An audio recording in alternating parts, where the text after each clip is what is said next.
Bueno, buenas tardes a todos, como ya les dije. Les recuerdo, ahora sí de nuevo, que vayan muteando los micrófonos para que no se superponga el sonido, no haya eco, no haya ruidos molestos. En segundo lugar, y más importante todavía, agradecerle la presencia a Agustín Pordós. En primer lugar, a Agustín Espachesi, quien es referente del liberalismo en la provincia de Córdoba. Representante de la Fundación Liberar, un amigo. En segundo lugar, Agustín Echevarne, un referente a nivel nacional, un grosso también, presidente de la Fundación Libertad y Progreso. Básicamente es, en primer lugar es comentar más o menos qué es lo que hacemos nosotros. Somos parte de una fundación, Fundación Vanguardia. Lo que intentamos hacer es rescatar algunos valores olvidados en nuestro territorio argentino. Es una fundación que está dedicada a la defensa y la difusión de los valores republicanos, especialmente del centro del país. Es un espacio de construcción para el desarrollo y la evolución, de formación intelectual y de intercambio de ideas. Es un punto, una conjugación de diferentes sectores. Hay personas que vienen de la política partidaria, de algunos partidos, de otros, y hay apartidarios. Es un punto de encuentro y de discusión. Como lo que es el desarrollo y la evolución, ¿cierto? Hace un rato estaba pensando de qué manera podía hacer una apertura o algo. Oscar, en cuestiones teóricas, por ahí los que venimos de la universidad, nos enroscamos muchas veces en cuestiones académicas y terminamos flotando en una sopa de palabras que no terminan significando nada. Voy a hacer una pequeña alusión a una discusión que tuve con un profe en la universidad hace muchos años, cuando era un militante de izquierda, porque bueno, sí, algunos liberales empezamos en la izquierda, y yo venía con toda una idea antisistema, y el profesor, muy bien ubicado, me dice: a ver, mira, querido, los políticos no son extraterrestres que vienen en una nave espacial, bajan y nos gobiernan, sino que son parte de la sociedad. Somos nosotros mismos quienes lo estamos eligiendo. El político de hoy en día, corrupto, sin valores, bueno, es una fotografía así tal cual de la sociedad. Es por eso que esta fundación busca lo que es el desarrollo y la evolución del pensamiento. Benjamin Constant decía, lo voy a parafrasear muy brevemente, que un pueblo que venía de la esclavitud solamente podía, lo voy a decir con palabras modernas y informales, solamente podía zafar de esta y tenía una buena educación. Porque un pueblo que no tenía una buena educación no cambiaba culturalmente, iba a seguir sosteniendo esta idea y se iba a sentir cómodo con esta misma idea de la esclavitud, iba a volver a las mismas prácticas que tenían desde un inicio. Queremos rescatar nosotros lo que son los valores de Alberdi, de Echeverría, de Sarmiento, rescatar, por supuesto, lo que es la educación. Es por eso que nosotros generamos estos espacios para, por supuesto, nutrirnos y dar a lo que es para nosotros lo más importante, una batalla cultural, ¿no? Un cambio de paradigma, cambiar un poquito la cabeza. Solamente eso era. Bueno, José, muchas gracias por la intro. Yo simplemente dos cosas. La primera, el colega y amigo José Covigliano donaba a la generación del 37. Voy a pedir nuevamente que silencien los micrófonos, así no nos verimos. Somos muchos y quizás se complica un poco. Pero, más que todo, la idea del diálogo de hoy es contar con la presencia de dos íconos del liberalismo a nivel nacional, como son los dos Agustín. Yo los sigo desde hace tiempo, con uno ya tenemos una amistad, como en el caso de Agustín Espachesi, y a Echevarne lo sigo hace muchos años, desde la Fundación Progreso, con sus videos tutoriales que siempre se pusieron a los alumnos. Y también esta presentación debido a que vemos luz al final del túnel. Mencionaba el amigo José la generación del 37, y yo creo que debe ser la base, el modelo, digamos, es el camino, el mapa que necesita nuestro país, porque esta generación, este grupo de jóvenes, pensaron en algo que yo creo que la dirigencia de hoy carece, que es la idea de un país, la visión de un país que no vieron. Pensaron, trabajaron, escribieron, lucharon por un país que no fueron testigos. Prácticamente la mayoría de estos integrantes muere antes de la generación del 80, o comenzado. Por eso me parece necesario, y hoy en la situación que está el país, en el contexto actual del país, con la cuarentena y todas las miserias humanas que ha demostrado la dirigencia política, y no solamente en estos 7 meses de encapsulamiento, sino en prácticamente los últimos 40 años, prácticamente la democracia de la fecha. Por eso la idea de Agustín, que ha sido, creo, de los primeros liberales, Agustín Echevarría, los primeros liberales iniciales, invitar a muchos de los dirigentes a que nos unamos, a que dejemos algunas matices de lado. Ya hicieron un avance semanas atrás, días atrás, y creo que el año que viene es una antesala muy interesante para empezar a trabajar en un proyecto de país para los próximos años. Por eso hoy los invito a los dos Agustín a que vayan exponiendo un poco, primero, cómo estamos, segundo, qué es lo que están haciendo, cuál es el plan de estas agrupaciones, de estos espacios políticos y de todos estos jóvenes, que yo veo que hay muchos que se han sumado, hay mucha gente de Villa María presente, que, bueno, estoy más que asombrado. Así que yo le voy a dar pie a los amigos para que vayan dialogando entre ellos, que son los que están escuchando, y bueno, y después al final, como bien dijo mi colega, daremos lugar a algunas preguntas. Así que empiezo, no sé, por alguno de los dos, si quiere Agustín Espache, si lo veo ahí también, empezar a exponer. Así que una vez más, gracias. Bueno, no, gracias a vos, Julio. A ver, vos sabés que me anoté una de las frases que dijiste: pensar y trabajar por un país que no vamos a ver, supuestamente.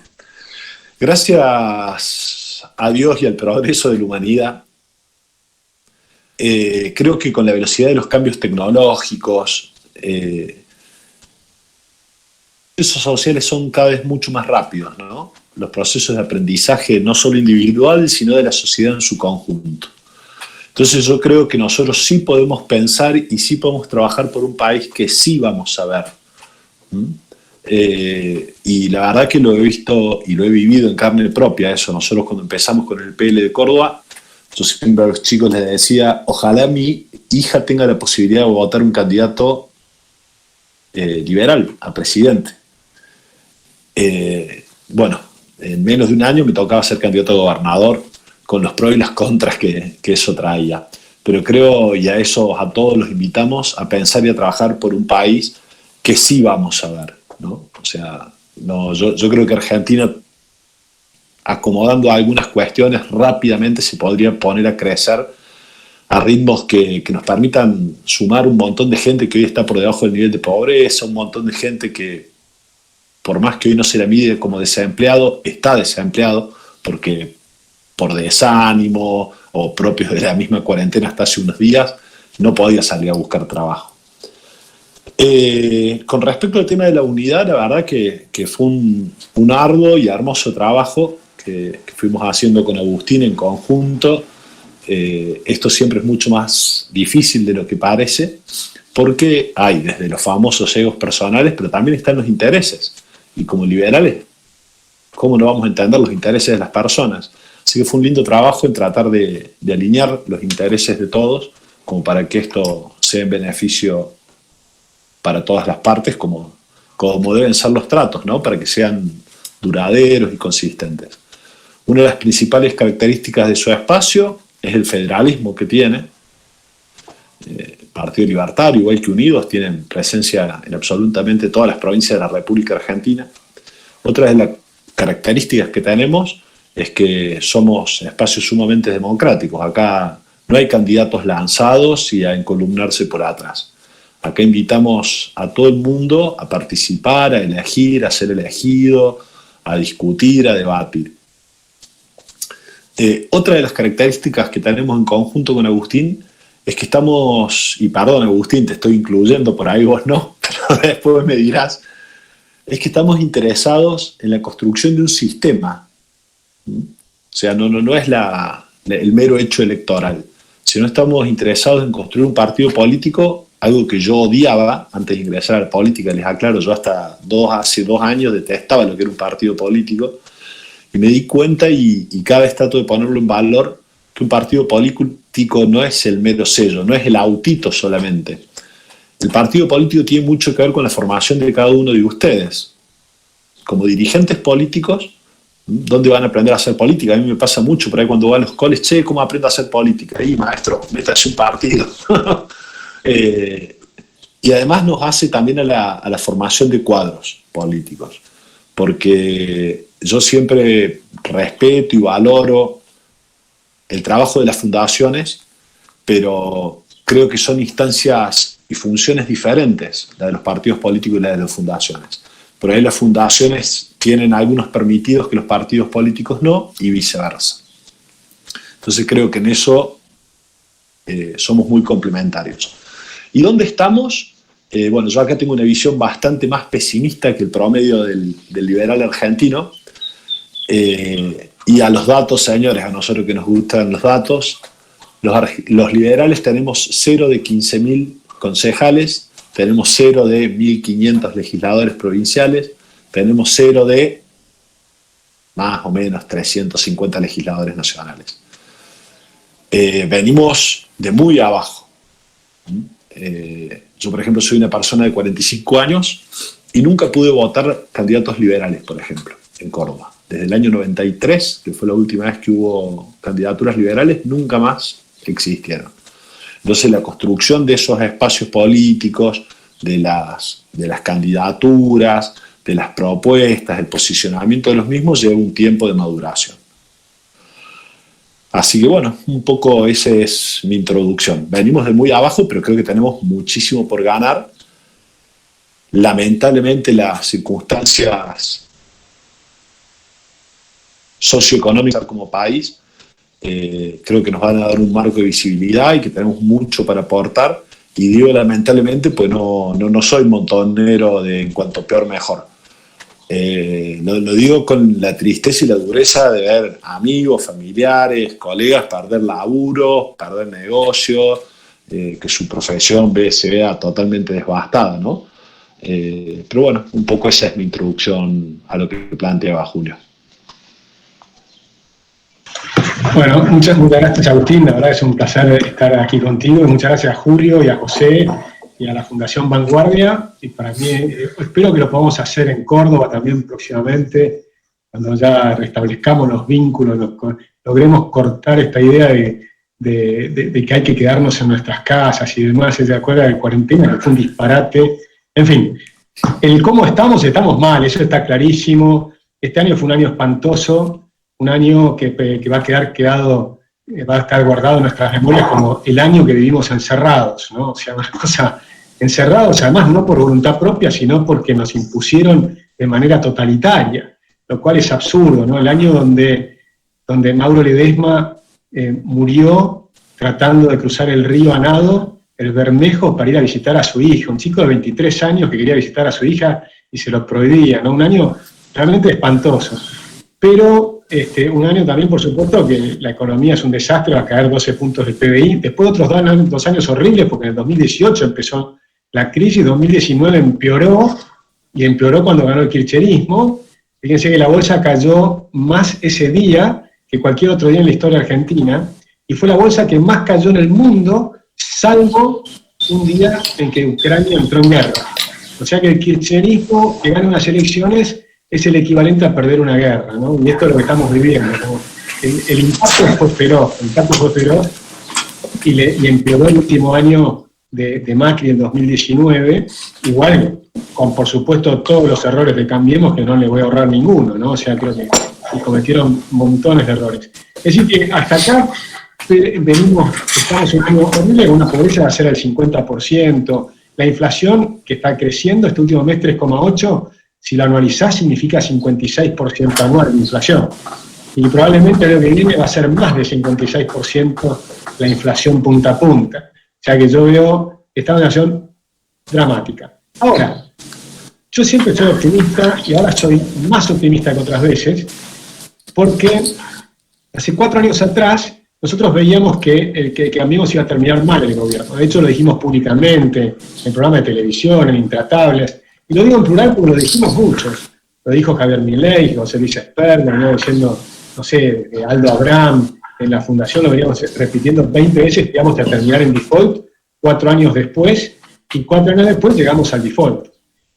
Pero si yo me posiciono hoy para mirar dentro de 4 años, yo creo que dentro de 4 años la Argentina va a estar mucho mejor que hoy. Pero va a estar mucho mejor que hoy por varios factores. El primero es porque creo que venimos teniendo éxito en la batalla cultural. ¿Qué significa éxito? Que los liberales hemos crecido del 1,5%, el 2%, a tener en la última encuesta de Tachyon 12,8% de expectativa de voto, para el año que viene con 25% indecisos.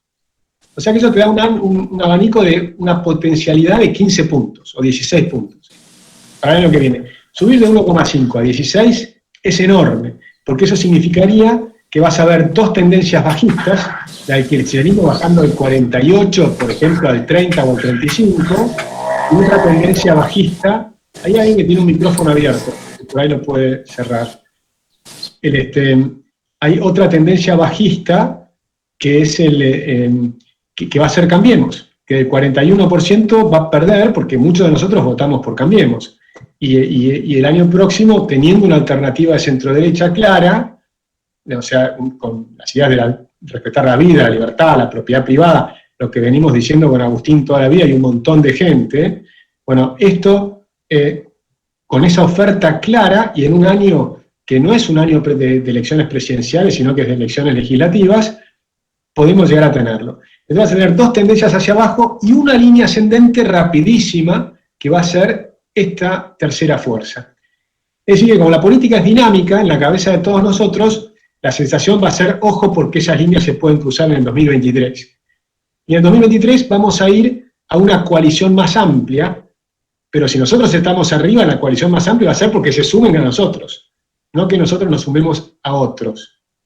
Es decir, o por lo menos en una situación de poder poner lo que a nosotros nos interesa, que no es pelear candidaturas, por lo menos mi caso personal, sino que es poner un programa de gobierno, pero un programa de gobierno revolucionario en el sentido que no podemos hacer ninguna cosa gradualista. Argentina tiene que recuperar las libertades, y eso se tiene que hacer de un día para el otro, porque es así. Es un paquete de ley como hizo la calle Pou, de 3.000 artículos. El nuestro va a ser más ambicioso y vamos a tener que hacer un paquete de ley ómnibus de 5.000 artículos. Y si la calle Pou derogó 60 leyes socialistas, y bueno, a nosotros nos va a tocar derogar 1.500 leyes socialistas en un solo paquete de ley ómnibus. Y la vamos a pelear el primer día del mandato. ¿Sí? Vamos a poner, seguramente, si esto funciona como yo me imagino, debiéramos tener un equipo de gobierno que sea capaz de pedir, por supuesto, sesiones extraordinarias, porque lo tenés que hacer al principio del mandato. Ya apenas si asumís un 11 de diciembre, el 12 de diciembre hay que estar mandando al Congreso este paquete de ley. Y por supuesto, me van a decir, pero ¿cómo vas a hacer con los sindicatos y los piqueteros y los que te rompen peredas y te tiran piedras? Muy simple, los metés presos, no pasa nada. Entonces, si tenés los votos, tenés la Constitución, tenés 200.000 hombres en armas, no puedes tener miedo. El problema, lo difícil viene antes. Lo difícil es ahora. Lo difícil es cómo llegamos al año que viene. Lo difícil es cómo hacemos un partido. Por eso yo siempre les pido a todos que se afilien al partido que más les guste, pero que se afilien y que apoyen y que aporten, porque tenemos que hacer fiscales y entrenarlos. Y necesitamos 100.000 fiscales. Por eso es importantísima la unidad, y yo aplaudo este paso que venimos haciendo con Agustín, y que es cierto que es una tarea de hace rato que la venimos trabajando, y esto es un primer paso. Necesitamos unirnos a otras 10 fuerzas. Estas 4 fuerzas que tenemos no alcanzan, y seguramente vamos a tener que unirnos a otras 10 fuerzas más amplias, y tenemos los 6 puntos, que ya están públicos para todo el mundo. Si están de acuerdo con esos 6 puntos, pídanle a todos los demás que se sumen.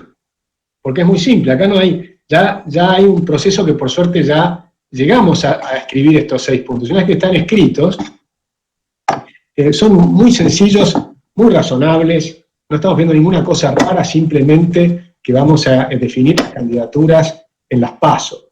Y si no hay PASO, ahí, bueno, tendremos que ver de qué manera construimos nuestras propias PASO. Pero el espíritu es ese. Así es que yo también termino con esto en mi primera intervención para poder abrir el diálogo, ¿no? Y no monopolizar la palabra, porque yo me pongo a hablar y puedo hablar 2 horas. Así es que mejor me callo un ratito. Bien. Yo le quería hacer una pregunta para ambos. Yo veo, en el caso de Agustín Echeván, me ha tocado un tema que lo vi en muy pocos candidatos y lo vi ausente últimamente en todo lo que son los debates presidenciales, los 2 que tuvimos, porque no tuvimos mucho, que es el tema educativo y cultural. Hay un gran problema que creo que es de base, cuando se habla de lo que es la batalla cultural, la batalla de ideas, como me gusta a mí.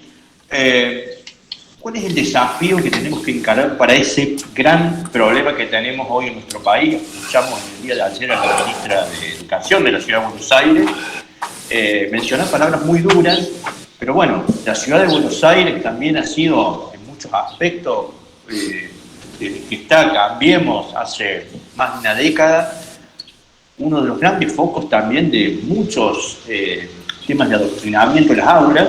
Hablo de la escuela primaria y secundaria, ni hablemos del nivel superior. ¿Cómo se encara ese desafío? Que creo que es uno de los grandes problemas, que es el tema de la cultura y la educación, que de alguna manera la generación nuestra, la generación millennial, los centennials, venimos padeciendo en cuanto a lo que es el adoctrinamiento educativo en las distintas aulas del país. Quiero agregar una cosita, antes de darte la palabra, perdón. Justamente Sarmiento decía que alfabetizar no es solamente enseñar a leer y escribir. Hoy estábamos discutiendo, analizando, estudiando un poco el presupuesto para el año próximo en la ciudad de Villa María, y con bombo y platillo el peronismo estaba planteando que, bueno, que había un aumento del 7,5% del presupuesto. Cuando vos vas a los libros y te pones a ver, claro, hay unos 90 millones, pero solamente esos 90 millones son para construcción, para pintar una pared, para refacciones, para esto, para el otro. Entonces, ¿qué lejos estamos nosotros de aquella idea de educar y una transformación cultural? ¿Y qué cerca estamos de Paca Paca y el dibujito del gorila gorilón? Digamos, qué lejos que estamos, ¿no? Era solamente ese aporte. Agustín, por una cuestión de respeto, valoro tu opinión con respecto al tema educativo muchísimo. Me gustaría que empieces vos. Ahí, muchas gracias, Agustín y Julio y José. Miren, a mí es un tema que me apasiona, la educación, como probablemente saben, dediqué un par de capítulos al libro que escribí, pero más que nada, hace rato que estoy haciendo esta campaña contra la educación, contra el adoctrinamiento, haber transformado todo el sistema educativo en un sistema de adoctrinamiento, en lugar de un sistema de desarrollo personal, ¿no? De desarrollo de las habilidades, todas las habilidades humanas, ¿no? Incluso el desarrollo físico, el intelectual, el espiritual, el emocional. Es decir, y cambiar eso por la doctrina del oprimido de Freire, que aprenden todos los pedagogos en Argentina, en los 1.400 centros de educación docente se enseña con la doctrina del oprimido, esa doctrina de enseñar a la gente a sentirse oprimido culpa del capitalismo, del sistema, de lo que quieran, con un objetivo explícito, dice Freire, que es el de generarle una emoción, y esa emoción es la bronca, el enojo, una emoción negativa. Y esa emoción para generar un movimiento. El movimiento que quieren generar es la lucha de clases, es romper veredas, es incendiar edificios como en Chile, como lo estamos viendo en Perú, en un montón de lugares. Todo eso está en el sistema de adoctrinamiento de casi toda América Latina. Y en Argentina hecho de un nivel impresionante. Entonces yo aplaudo a Soledad Acuña, que después de 13 años se acuerdan que esto es un problema, porque recordemos que en Cava hace 13 años que gobierna el PRO.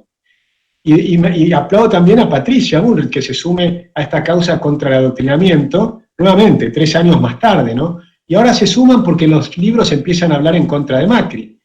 Pero no se acuerdan que también los libros vienen hablando de maneras con falacias en casi todos los libros de texto que yo he visto en colegios privados y públicos, porque esto es totalmente generalizado, donde la palabra clave para ver el adoctrinamiento es la palabra neoliberal.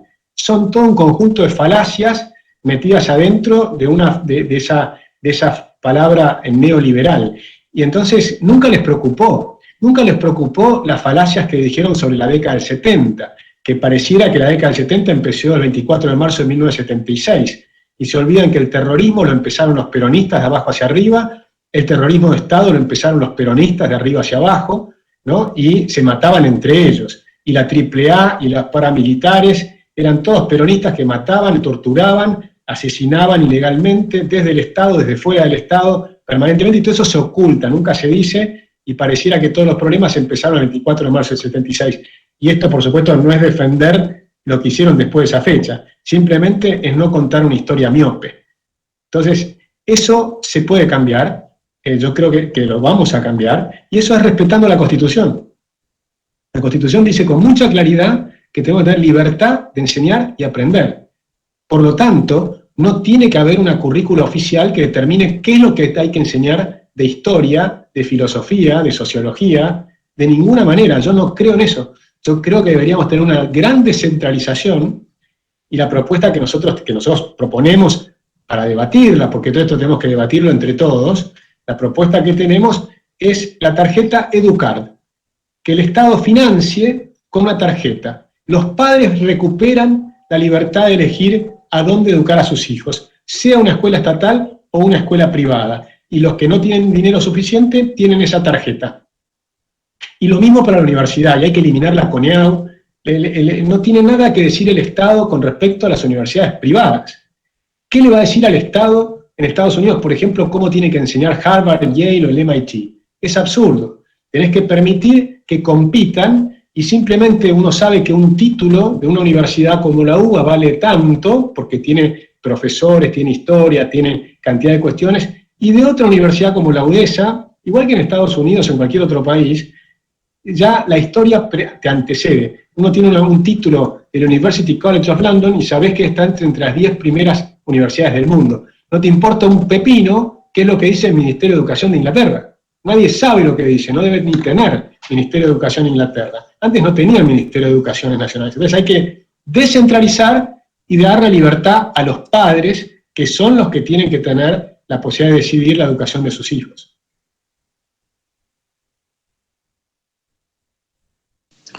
Acá quiero contar un par de anécdotas de la mano de lo de Agustín. Yo me acuerdo con Agustín. Agustín fue la primera persona que trajimos a Córdoba, cuando nosotros con nuestra pequeña fundación, con Liberar, fue la primera persona que invitamos a exponer a Córdoba, porque fundamentalmente habla de este tema que es educación, que es un tema que a mí realmente me preocupa y mucho. Y me preocupa y mucho porque uno ve la intervención de CONEAU, por ejemplo, que bien detallaba Agustín, no solo en las currículas, sino, por ejemplo, vos querés la habilitación para hacer facultad, para hacer universidad. Muy bien. Obligatoriedad de tener Secretaría de Género. Y Secretaría de Género, pero a ver, estamos todos locos. También doy fe que Agustín, en el gobierno del ingeniero Mauricio Macri, fue con la educación que lo caracteriza a Agustín, a reclamar, che, a ver, acá están los manuales, seguimos enseñando con esto. Estamos todos locos. A ver, cambiemos estas cuestiones. Y estoy hablando de cambiar un manual. O sea, sus hijos pueden ir al colegio de gestión que ustedes decidan, pública, privada, con subsidio, sin subsidio. Sepan que no se escapan del adoctrinamiento que les impone el Estado a través de la definición de los planes de estudios y los materiales de estudios que van a leer sus hijos. Con respecto a la tarjeta EduCard, a mí me da gracia, acá en Córdoba tuvo muchísima repercusión por una nota que publicó Andrés Simeoin en Cadena 3. Con respecto al costo de los alumnos de la municipalidad, es un estudio que hicimos nosotros desde la Fundación y que él le dio visibilidad pública, sobre el costo de cada alumno de la Municipalidad de Córdoba. La Municipalidad de Córdoba, en las provincia de Córdoba, te cuento, Agus, es raro que las municipalidades gestionen colegios, pero la municipalidad de Córdoba es una de ellas. Y empezó con la gestión del doctor Mestre en el año 83, que construyó colegios que eran de emergencia y tenían una vida útil de 5 años esos colegios. Eso fue en el año 85, se construyeron esos colegios. Al día de hoy se sigue impartiendo clases en esos colegios con media jornada en zonas urbanas marginales de la ciudad de Córdoba, en los barrios más pobres de la ciudad de Córdoba. El costo por alumno por mes de cada uno de esos chicos es de 35.000 pesos, 32.800 pesos para ser exacto. Para que ustedes se den una idea, para los que sean de la ciudad de Córdoba, yo envío a mi hija a uno de los 5 colegios que tenemos en la ciudad que reciben 0 subsidio del Estado. 0 es 0, lo cual no implica que no estén sometidos a la currícula oficial, ¿no? El costo del colegio de mi hija, que es un colegio bilingüe, donde se enseña, además de inglés, alemán, con comedor propio, donde desayunan y almuerzan los chicos, pero comen mejor que en casa, doy fe, con una infraestructura de primer nivel, tienen 8 horas por día clase, no existe algo como un paro, mi hija no existe. Yo saqué el cálculo, mi hija más o menos desde sala de 3 hasta sexto año va a tener 26.900 horas adentro del colegio. Un chico de un colegio público va a tener, no llega a las 10.000, 9.300 aproximadamente. Bueno, el colegio de mi hija, con transporte incluido, o sea, para que vayamos a buscar cada uno de esos chicos y los llevemos a cada uno de estos colegios, es muchísimo más barato, sale 26.000 pesos por mes. Entonces, entendamos lo que es la posibilidad de empoderar, odiamos toda esa palabra por quien la usa, no por lo que significa, pero a las familias. ¿Quién más preocupado que un padre y una madre de un niño? ¿Y quién va a elegir mejor que el colegio? En Córdoba estamos sometidos a una tiranía, o sea, la calidad de la educación de tu hijo, si sos de una familia de laburantes, muy seguramente esté dada por tu domicilio. No tenés la posibilidad de cambiar a tu hijo de colegio dentro de la educación pública, tiene que ir al colegio que te toca por domicilio. O sea, un chico no puede elegir la orientación, si la quiere en deporte, en idioma, en arte, en ciencias duras, con una orientación humanista. Es francamente un disparate, ¿no? Pero para sí dejar siempre un mensaje de esperanza, yo creo que hoy en día los procesos de educación tienen muchísima más oportunidad por la facilidad y el acceso a la tecnología que tenemos. Yo, por ejemplo, me estoy dando el placer de seguir el curso de Jesús Huerta de Soto en la universidad en España y lo veo por YouTube. ¿Entendés? O sea, cuando yo iba al secundario tenía que preparar una monografía porque tuve un accidente, me quedé libre en el colegio, me llevé todas las materias a diciembre y a marzo, algunas, y tenía que preparar monografías y lo hacía con una máquina de escribir y la armaba con una letra y tenía que con la gilet y la goma. Bueno, hoy tenemos Word, pero además el volumen de información y la calidad de la información que tenemos es impresionante. Y creo que eso viene generando un cambio cultural en los chicos tremendo, que era la otra pata que teníamos que abordar acá. El tema de educación y el tema de cultura. Hoy ser liberal es antisistema. Muchísimos chicos vienen atraídos por esa cuestión. Y la verdad que hoy tenemos esa posibilidad. Lo que pasa es que sí no tenemos que parar de esa perspectiva, que vivimos en un país donde el 50%, bueno, el 40% de los chicos no termina el colegio, y del 60% que sí lo termina, el 50% no entiende un párrafo de 4 renglones. Yo trabajo en una cadena de heladerías, la más grande de la República Argentina. Nosotros tuvimos que migrar todos nuestros manuales, que van orientados hacia nuestros empleados, todos los manuales operativos, a videos de 1 minuto y medio de duración, porque los chicos no pueden sostener mayor tiempo la atención. Entonces creo que es fundamental apostar a la educación. Nosotros tenemos que tener garantizado una educación de calidad para nuestros ciudadanos. Creo que uno de los pasos sumamente importantes es darle el poder de elegir a los padres y que estos se involucren, ¿no?, en la currícula de su colegio, vayan, opinen, se quejen, propongan. En el colegio de mi hija, cuando teníamos la normalidad, ahora se ha perdido un poco, se da mucho menos, pero cuando se tocaban temas espinosos como temas de historia argentina o alguna de estas cuestiones, invitaban a padres a debatir. para que los chicos se pudieran formar una opinión más allá de lo que el Manuel Capeluz indicaba. Y eso me parece muy valioso. Fantástico, Agustín. Sos. Bueno, un tema muy amplio, porque es tan complejo el tema educativo. Yo los quiero llevar a un tema que obviamente manejan muy bien los dos, ya que vienen del sector empresario, son economistas ambos, que es el tema precisamente económico, quizás uno de los grandes problemas que tenemos en los últimos, yo diría medio siglo o más. Para mí la decadencia paulatinamente puede llegar a iniciar en los 30. La pregunta es la siguiente: ¿cuáles son los cambios estructurales que necesita nuestro país en materia económica como para salir a flote? O sea, tenemos prácticamente una crisis cada 2 años. Esta cuarentena va a agravar todo para el año próximo, que veremos veremos los peores indicadores en materia macroeconómica. ¿Y cuál es digamos, quizás el liberalismo en este aspecto ha sido lo que más ha seducido a sus nuevos simpatizantes, que es el tema económico, ya sea por Agustín, el caso de Milei, bueno, varios referentes a nivel nacional del liberalismo que son economistas? Yo quería consultar precisamente eso: ¿cuáles son los cambios macroeconómicos, estructurales que necesita este país como para empezar a salir a flote de esta decadencia que lleva décadas? ¿Querés empezar vos, Agustín, o empiezo yo? Adelante, tocas, adelante, por favor. Claro, bueno, lo voy a resumir porque el tema es muy amplio, ¿no? Todo lo que hay que hacer, pero el primer punto es que es una batalla moral. Es una batalla moral porque lo que hay que hacer es cambiar una moral. ¿Para qué? Para recuperar la moral de nuestros abuelos. Ahí se está escuchando los pajaritos que están... La moral de nuestros abuelos era la moral clásica. La humanidad fue evolucionando hasta adquirir la moral que tienen las 3 grandes religiones, ¿no? En Occidente me refiero. Y también en Oriente, porque estamos hablando de los musulmanes también, y los judíos, y los cristianos, los católicos. Todas estas grandes religiones tienen una moral que se puede resumir en no robar, no matar, no mentir. Es decir, los 10 mandamientos. No es muy difícil. Pero la destruyeron esa moral. Y la destruyeron reemplazándola por otra. Y la otra moral es la moral de los necesitados.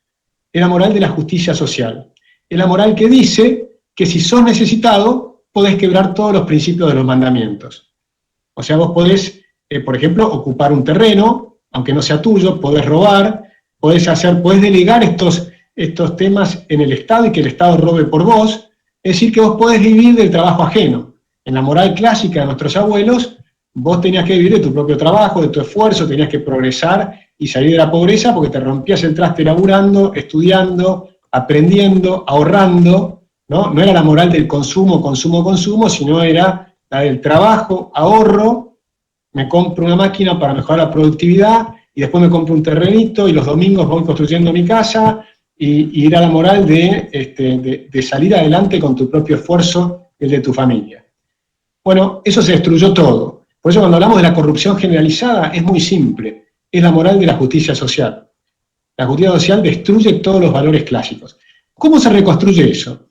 Bueno, se reconstruye desde temas en gran medida económicos, porque recuperar las libertades económicas te recupera toda la moral. Por ejemplo, la moneda. La moneda es un antro de corrupción, como cuando vos corrompés la moneda, destruís un país. ¿Y saben quién decía esto? Lenin.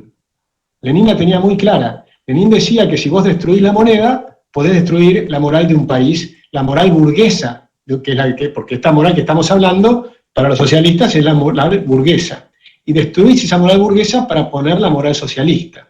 Entonces, y la manera era destruir la moneda. Por eso es tan importante que la primera reforma sea restablecer la moneda. Y perdón, ahora sí resumo, sería bajar la inflación a 0. Por ejemplo, liberando la moneda. ¿Y qué moneda van a elegir los argentinos? El dólar.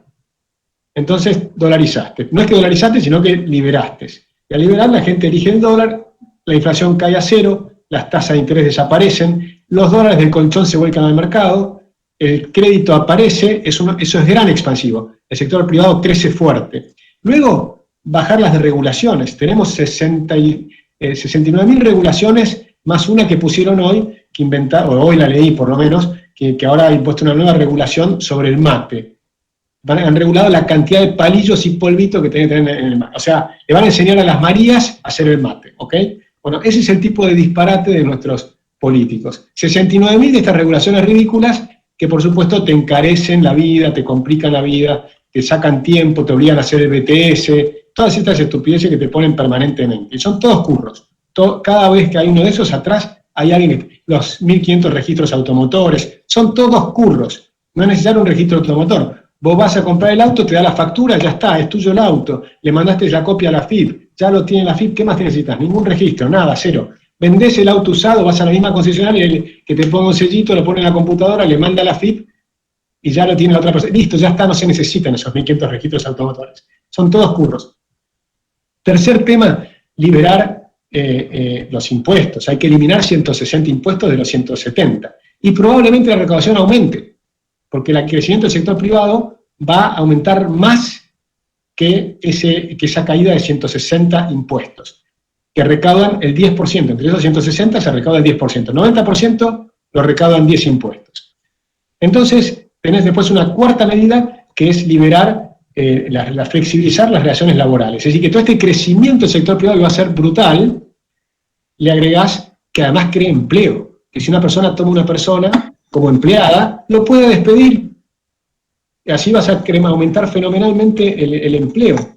Y cuando hiciste esas cuatro simultáneamente, y con esto cierro, para darle a mi tocayo querido que me diga si le gusta más o menos las ideas, supongo que más o menos estamos en sintonía. Todo esto es para debatir, no pretendo que se haga exactamente esto. Es una idea de cómo se puede poner en marcha un país. Y las dos cosas que quedarían importantes es la reestructuración del Estado, pero en un sector privado creciendo fuerte, es fácil ir haciendo pasar gente a ese sector. Por ejemplo, los sueldos públicos tienen que estar por debajo de los sueldos privados, de forma tal que los empleados públicos van a querer ir al sector privado. Y el otro punto son los planes sociales, que la gente sepa que en un año y medio se acaban y les vamos a dar incentivos para que se pongan a trabajar de inmediato. Así que eso es más o menos el combo, hay muchísimas cosas más.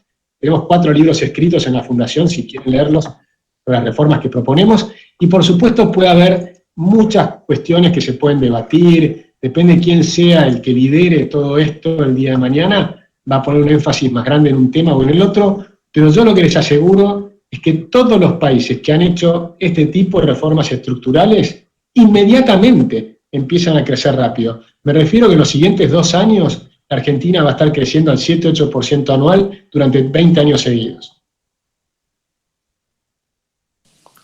No, un poco de la mano de lo que comenta Agustín. A ver, el capitalismo no es consumismo. El capitalismo es el hijo del esfuerzo, del ahorro, y comparto con él. Agustín, ¿cuál era la ayuda social que recibían nuestros bisabuelos cuando venían a Argentina? 7 días de hotel creo que eran. A ver, seamos claros.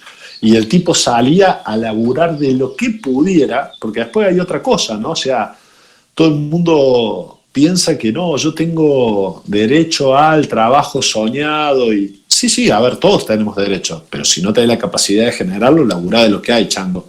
Yo no soy heladero por elecciones, comento, ¿no? Fue la oportunidad que se me presentó en la vida y bueno, a eso me dedico. Soy profundamente feliz haciéndolo, pero si no lo fuera lo haría igual, porque tengo que traer la guita a mi casa todos los días.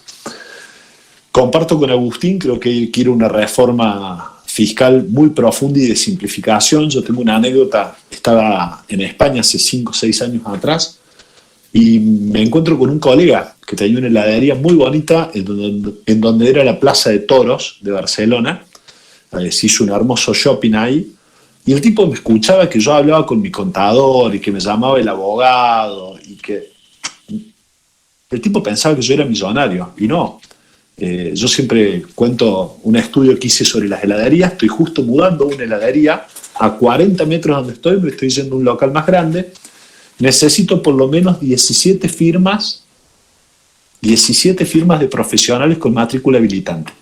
Un bromatólogo para que me diga la calidad del agua de la empresa que me obliga la propia Municipalidad de Córdoba a contratar, ¿no? Aguas Cordobesas. Un arquitecto, un ingeniero con especialidad en salubridad e higiene, un abogado para armar la sociedad, un arquitecto para que me haga el layout de piso. A la municipalidad le interesa saber cómo van a estar puestos los freezer, las mesas y las sillas de la heladería. Un disparate. Un electricista matriculado, un gasista matriculado, un contador público nacional, por supuesto. El verificador, la persona que me verifica la moto que compré en un concesionario 0 kilómetros, tiene que ir un verificador de la policía a decir, esta moto tiene este número de motor. Estamos todos locos, gente. 17 firmas con título. La persona que me homologa el matafuego, hay un tipo que dice que mi matafuego tiene lo que dice que tiene. Puedo seguir así con cosas muy graciosas, que en realidad son una tragedia, pues cada vez me dan menos ganas de mudar mi heladería y quedarme. Pero bueno, creo que quiero un sistema de simplificación y de rebaja de impuestos. Creo que tenemos que hacer una reforma laboral amigable con la generación de empleo. Hace un tiempo leía lo que proponía Labaña, no lo proponía Echevarne, Segre, Adornis. La reforma laboral que propone Labaña dice, maestro, bueno, los que ya está, para atrás son derechos adquiridos, no los podemos tocar, pero para adelante pongamos un tope, 2 meses de indemnización, pongamos un seguro de desempleo que se active en el tercer mes que esa persona está sin trabajo, los 2 primeros meses vive de la indemnización que vos le pagaste, después pasa el seguro de desempleo si es que esa persona no consiguió. Los cientos de miles de puestos de empleo que se generarían de esa manera, con la actual situación económica horrible que hay en Argentina, yo tengo muchos colegas que necesitarían un motoquero 4 horas el sábado a la noche, el domingo a la noche para mejorar el delivery, otra persona que les ayude en el horno pisero, a mí en la heladería, y así en un montón de... que no contratamos porque no podemos contratar un empleado por 8 horas semanales. O lo contratas por 20 o nada. A ver, basta de estas ridiculeces, ¿no? Estas inflexibilidades. Porque estas cuestiones, la actual legislación laboral ha generado que tengamos el 40% de los empleados en negro. Hoy en día tiene más representantes, y escuchen este dato, la CGT que se arroga la representación de los trabajadores y demás, del caño con la CGT representa más gente, 6 millones de tipos contra, no llegan a 4 los afiliados en la CGT en Argentina. Entonces creo que eso está planteando un paradigma, ¿no? Y les sorprendería cuando ustedes hablen con sindicalistas, que cada vez más sindicalistas que piden estas reformas. Por ahí lo dicen con vergüenza, en grupos chicos, pero se dan cuenta de que se están quedando sin afiliados, se están quedando sin afiliados al sindicato y a su obra social. Otro tema para discutir la obra social, ¿no? Pero además dentro de esa reforma laboral tenemos que hacer que a la gente le sirva laburar. Porque a mí me pasa mucho, yo tengo heladerías en los barrios urbanos marginales y las chicas me dicen, che, ir a laburar por 24 lucas al mes, la verdad que no me sirve. Y cobran 24 lucas y cuando vos desglosas, a mí no me salen 24, ¿no? Me salen casi 36. Los aportes y un montón, no sé, seguros de vida, seguros de CPL, un montón de curros que están metidos ahí adentro. La guita que se llevan las cámaras empresariales, que son socias en esta situación, la guita que se llevan los sindicatos y que ni siquiera figuran en el recibo. Son todas cuestiones que realmente tenemos que reformar y transformar. Creo que tendremos que ir a una situación de tratados de libre, una vez hechas estas reformas, la adecuación del Estado y demás, tenemos que ir a un sistema de tratado de libre comercio por default. O sea, tenemos tratado de libre comercio con todo el mundo, salvo que el Congreso diga lo contrario. No al revés. O sea, a ver, le doy 60 días, señores legisladores, y a mí, ¿con quién no vamos a tener libre comercio? He hecho eso y después vemos cómo lo meten. Para que, me parece que sí corto, para que una vez los pactos internacionales sean a favor de la genuina libertad. Bueno, fundamentalmente es eso. Comparto lo de la reforma monetaria. Es increíble cómo nos roban el fruto del esfuerzo. En Argentina el 13% del PBI es masa monetaria y estos tipos se quedan con por lo menos el 40% de impuesto inflacionario de ese tema. Así que bueno, creo que en eso estamos bastante de la mano con Agustín. Las ideas son más o menos las mismas. Antes... Vale decir que además tenemos una cantidad de economistas tremendos en el grupo. Ahora con Ricardo Pérez Murphy ni hablar, pero pensemos todos los que están, Gustavo Segre, está también Luis Seco, está Fausto Espotorno, La verdad que tenemos un equipo tremendo. Lacha Lázari, que además son esos economistas, pero que laburan en su empresa como Agustín y que la conocen de todos los días, no es que se la contaron lo que es pagar la quincena, lo que es correr atrás para llegar a cubrir un cheque y todas estas cosas que viviste en todos los santos días, ¿no? Y eso está buenísimo porque te permiten tener los listados de todas las cosas que tenemos que eliminar. Básicamente sacarle la bota de encima a todo el sector productivo que tiene la Argentina, ¿no? Así es que, y bueno, también están José Luis Esperti y Javier Milei, que entre paréntesis, ya que estamos acá, digámoslo, nos encantaría que estén en este grupo, ¿eh? Nosotros les abrimos las puertas y yo creo que vamos a estar juntos en algún momento, vamos a seguir conversando, hay que darles tiempo, lo que sea necesario, y ellos a nosotros, pero creo que vamos a seguir juntos. Creo que no hay ningún otro partido o grupo de partidos que ni a palos tenga la capacidad que tienen nuestros equipos para cambiar a Argentina. No los tiene Cambiemos, no los tiene nadie. Algún día, Agustín, y esto es trabajo para la Funda, a la Funda le decimos a Libertad y Progreso, ¿no? O sea, no, tenemos un cariño, nos hemos criado leyendo las publicaciones de ustedes. Realmente tendrían que hacer el trabajo de que si se tomaran estas 5 o 6 reformas, ¿a cuánto se podría poner a crecer la Argentina, no? ¿Cuántos millones de puestos de trabajo se generarían? Bueno, nosotros hicimos un trabajo. Nosotros calculamos que podríamos generar 4 millones de empleos en 4 años. Y lo calculó Manuel Solanet. Y decir, no es que nosotros, sino que la gente en Argentina generaría ese empleo. Por ejemplo, hay un error cuando se creen, por ejemplo, en el gobierno anterior, creían que uno saca adelante la Argentina con vaca muerta, con el litio, con algunos sectores elegidos por los burócratas. Eso no es así. Vos tenés que en 4 años van a entrar 1 millón de chicos al mercado laboral. Ellos son los que van a generar empleo. Ellos son los que van a inventar las nuevas empresas. Nosotros no tenemos ni idea de qué van a hacer esas empresas, porque muchas pueden ser youtubers o aplicaciones. Miren cuáles son las empresas que han generado el empleo en los últimos 20 años en Estados Unidos. Y van a ver que las que han generado empleo no existían antes. Son Amazon, Google, bueno, Microsoft es mucho más vieja, pero ya Microsoft es una empresa vieja y ya no crea empleo. Las que han creado empleo son Netflix, ¿no? WhatsApp, todas estas nuevas empresas son las que crean empleo. Y a ningún burócrata se les puede jamás imaginar cuáles son las próximas empresas que pueden crear. Las van a crear chicos de 16 años, 17 años, 18 años. Hay que confiar en la gente. Bueno, por respeto al tiempo de ustedes también, no queremos explayarnos mucho más. Sobre este tema me gustaría simplemente hacerles un apéndice, si pueden agregar algo. Se ha hablado muchísimo, sobre todo con la aparición de Javier Milei, que quiere poner una bomba y explotar toda la mierda. Quiero preguntar especialmente por... A ver, el Banco Central apareció como idea en 1850 en el Manifiesto Comunista por primera vez. Estaba repasando un libro hace unos días, 2 libros en realidad que tienen que ver con esto. Uno es el político y el científico, de Max Weber, que habla sobre los think tanks, y por otro lado, la fatal arrogancia, de Hayek, ¿no? Y yo encuentro que se contraponen estos libros porque por un lado hablan de la importancia de los tanques de pensamiento, pero el peligro de que los tanques de pensamiento no se puedan adaptar a lo que es la política terrenal. Me refiero a Javier Milei en ese sentido. Y por otro lado, la costumbre ya que tenemos de que el Estado, como todopoderoso, pueda tomar la decisión nuestra de qué queremos hacer nosotros con nuestro dinero, cómo nos va a administrar, etcétera, etcétera. Me gustaría saber cuál es la postura de ustedes sobre el Banco Central, digamos, una postura mucho más suave, liberalizarla de a poco o totalmente, o detonarla.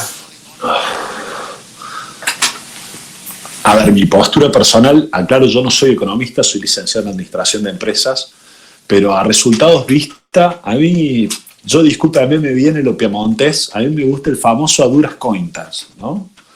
Y cuando uno ve lo que ha generado el Banco Central en la República Argentina, es patético el resultado. O sea, vamos por ya tenemos 13 ceros adentro, vamos para los 15. El nivel de destrucción de riqueza, 20 puntos de inflación, es uno y chirolita de crecimiento del PBI. Pero claramente en Argentina nos han gobernado conservadores, militares, de derecha, nacionalistas, supuestamente más liberales, radicales intransigentes, desarrollistas, peronistas del variopinto que a ustedes se les pinte, todos. Y esto que ha sido Juntos por el Cambio también, ¿no? Que es un cúmulo como que de todo. Y todos fracasaron con total éxito en esa situación. Yo siempre cuento en mis 45 años, yo viví un solo periodo de estabilidad, que fue el de Menem, de estabilidad inflacionaria y cambiaria, ¿no? Para mí la inflación es algo totalmente adquirido. Creo que hay que, francamente, ir a un sistema de libertad de monedas, como bien dice Agustín. Creo que claramente en Argentina deberíamos avanzar una dolarización. Me daba gracia, leí ayer en Internacionales del País, un diario de España, Maduro se está planteando y ya está discutiendo con la banca venezolana, o lo que queda de la banca venezolana, la dolarización de Venezuela, que es una dolarización de hecho, ¿no? Ya se estima que el 60% de las transacciones económicas en Venezuela, la segunda Cuba, es en dólares. Por una cuestión de simplicidad, ya es imposible, ya no saben, ya ni miden la inflación, 5.600 lo mismo que 8.000. Para los que somos comerciantes ya no saben, yo me pongo en el laburo de estos tipos, están más tiempo remarcando que viendo cómo mejorar su producto, servicio. Claramente debemos ir hacia esa cuestión desde mi modesto punto de vista.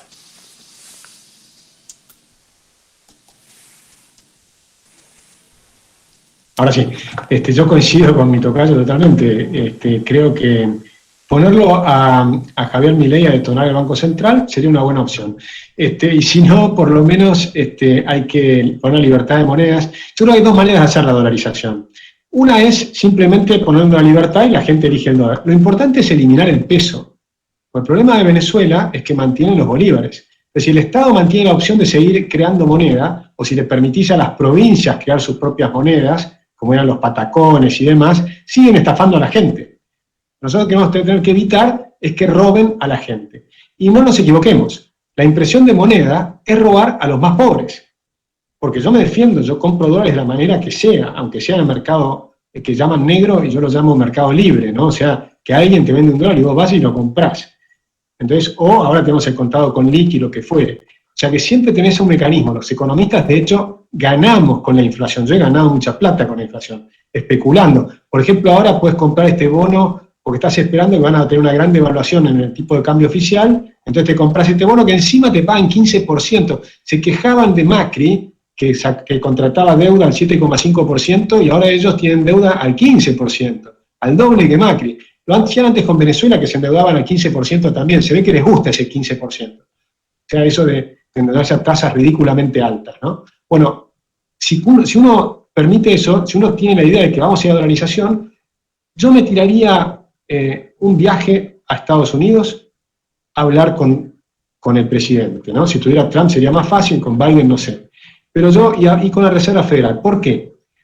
Porque si hiciéramos un tratado monetario con Estados Unidos, tenemos una doble ventaja. Una, que podemos pedir compartir el señoriaje. Y por ejemplo, con eso saneamos toda la deuda del Banco Central y nos dan dólares para sanearla entera. Con lo cual vas a tener un aumento, una duplicación de la cantidad pasamos del 13% del PBI al 20% del PBI rápidamente, de monetización con dólares impresos por los Estados Unidos sin pagar un mango. Eso se llama señoriaje. La segunda fase del señoriaje, cuando pasemos del 20 y pico % al 40%, se la van a quedar ellos, ¿sí? Pero por lo menos compartimos una parte. Eso serían muchos miles de millones de dólares que podríamos ganar si hacemos ese tratado. Y me dirán, ¿es una fantasía? Bueno, se lo pregunté a Gruber Norquist. Gruber Norquist es un tipo que, para que se den una idea quién es el que consiguió el apoyo de todo el Congreso republicano cuando Reagan bajó los impuestos para bajar los impuestos. Y esta misma persona, que además es muy joven, o sea que sería re joven en la época de Reagan, pero ahora sigue siendo un tipo bastante joven, consiguió con Trump el apoyo de todos los partidos republicanos y de algunos demócratas para bajar los impuestos en este último gobierno. Bueno, ese tipo, yo le pregunté y me dice, mira, lo primero que dijo es, eso plata no nos va a costar, ¿no? Se tomó la barbilla y dice, plata no nos va a costar, ¿no? Digo, no, vos los imprimís los billetes, no pasa nada, porque aumentás la demanda, hay un país que va a aumentar la demanda de billetes, vos aumentás la oferta, es neutral. El costo de los billetes te lo pagamos, no pasa nada. Y si total los estamos pagando ahora, imprimimos en Europa los billetes de 1.000 pesos. Pues se acabaron las imprentas en Argentina, se acabaron las imprentas en Brasil, y ahora estamos imprimiendo con las imprentas europeas. Entonces, supone que imprimimos esos billetes con las imprentas americanas, pero dólares. Y se tomó un segundo más la barbilla y dijo, and Trump would love it. ¿No? Y a Trump le hubiera fascinado. Claro, porque el tipo se imaginaría la publicidad de decir que tenés dólares desde Alaska hasta Tierra del Fuego. Entonces, imagínate lo que sería eso. Y potencialmente podríamos tener dólar en toda América en algún momento, como tienen euros en toda Europa. Con lo cual ese proyecto, que hoy parece una utopía, bueno, es un proyecto interesante para analizarlo. Podría ser la moneda del Mercosur, pero con un tratado con Estados Unidos sería mucho más redituable. Muy bien. Bueno, ya para ir finalizando, vamos a dar espacio a algunas preguntas que ha anotado José. Yo tenía una muy simple, me gustaría que una idea así muy general, así que no nos explayamos tanto, que es un tema que en las encuestas figura como una de las grandes preocupaciones a nivel país, que es el tema de la inseguridad. ¿Y cuál es la propuesta liberal en cuanto a lo que es el tema, o sea, de las drogas, del narcotráfico, como también algo de lo que tiene que ver con el tema de la defensa, que es otra de las grandes enigmas que tenemos en los últimos años, que nadie trata ni trabaja en los debates? Con el tema de seguridad, lo que hemos discutido el año pasado con la campaña de gobernador. A ver, el justo proceso, el derecho a defensa, que las cárceles sean lugar de rehabilitación del reo y no para su castigo, son conquistas del liberalismo, ¿no? Contra la monarquía, cuando nos costaba la cabeza opinar en contra, y yo creo en ellas. Yo tengo una visión bastante más punitivista que el promedio. He sido formado en la Universidad Nacional de Córdoba, en la Facultad de Derecho, donde prima la doctrina de Núñez, no Zaffaroni. A Zaffaroni lo traíamos y hacían cola para criticarlo, porque yo creo en el sistema punitivista, porque yo creo que el reo hay que rehabilitarlo, pero creo que también hay que castigarlo. A ver, vos no vas a la cárcel de vacaciones y aprender un oficio. Y la privación de la libertad ya es un castigo importante. Así que no saquemos ese verso de que está todo bien porque estás preso, digamos. Es una experiencia bastante desagradable. La seguridad es una responsabilidad de las provincias de la República Argentina, fundamentalmente, salvo algunos delitos que quedan reservados a la esfera federal. Pero claramente nosotros apostamos a, por ejemplo, una gran parte de nuestra plataforma la ha tomado ahora el gobierno de la provincia de Córdoba. Nosotros claramente en nuestra campaña, yo soy instructor de tiro de la policía de la provincia de Córdoba, claramente no puedes sacar un oficial sin por lo menos 2 años de formación. Ahora empecemos a discutir cuál es la formación que le vamos a dar a esos hombres, ¿no? O hay también que garantizar que ya la gente deje ver a la policía como una salida laboral, porque nadie estudia 2 años simplemente por una salida laboral. Antes tenías el curso de 4 meses, llegó a ser la policía de la provincia de Córdoba. Creo que tenemos que brindarle un abanico de herramientas a la policía, y cuando hablo de herramientas, hablo de la proporcionalidad en la fuerza. En la policía de la provincia de Córdoba, la policía tiene para defenderse su cabeza, su inteligencia, obviamente, las manos y una pistola. No tenemos tonfa, porque una vez un policía lo utilizó mal y descerebró un chico. No podemos utilizar repelentes agresores químicos, no hay gas pimienta y demás, no hay taser. Si un tipo pasa de la utilización de sus manos, de sus puños, a un arma letal, tenemos que brindarle un abanico para la proporcionalidad en el uso de la fuerza. Respaldar a nuestra policía de bien, pero también castigar muy severamente a aquellos policías desleales. Tenemos que ir a una reforma muy profunda del sistema penal en Argentina. El Código Penal es de esfera nacional, ¿no? Pero los códigos procedimientos son de las provincias. Entonces tenemos que ir a juicios más abreviados. No puede ser que los juicios demoren 7 años.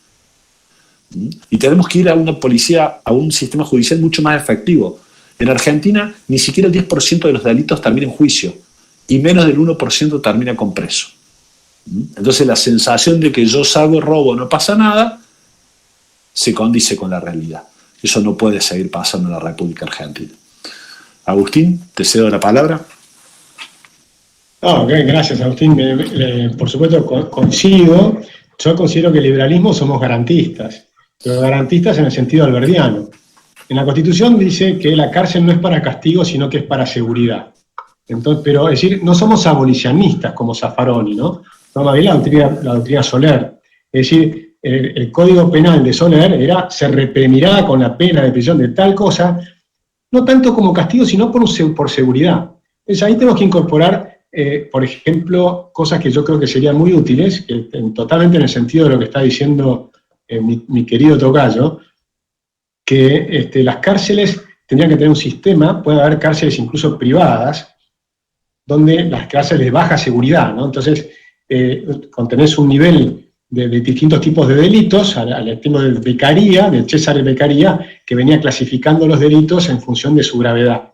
Pero si los delitos, si es la primera vez y demás, podés ir a una cárcel de bajo nivel de seguridad, donde no tengas rejas, podés tener vidrios con blindex o lo que fuere, donde tenés una empresa que la dirige, donde van a trabajar los presos. Entonces adquieren la capacidad de trabajar de 8 de la mañana todos los días, salvo los fines de semana, es decir, la regularidad del trabajo, y se les paga.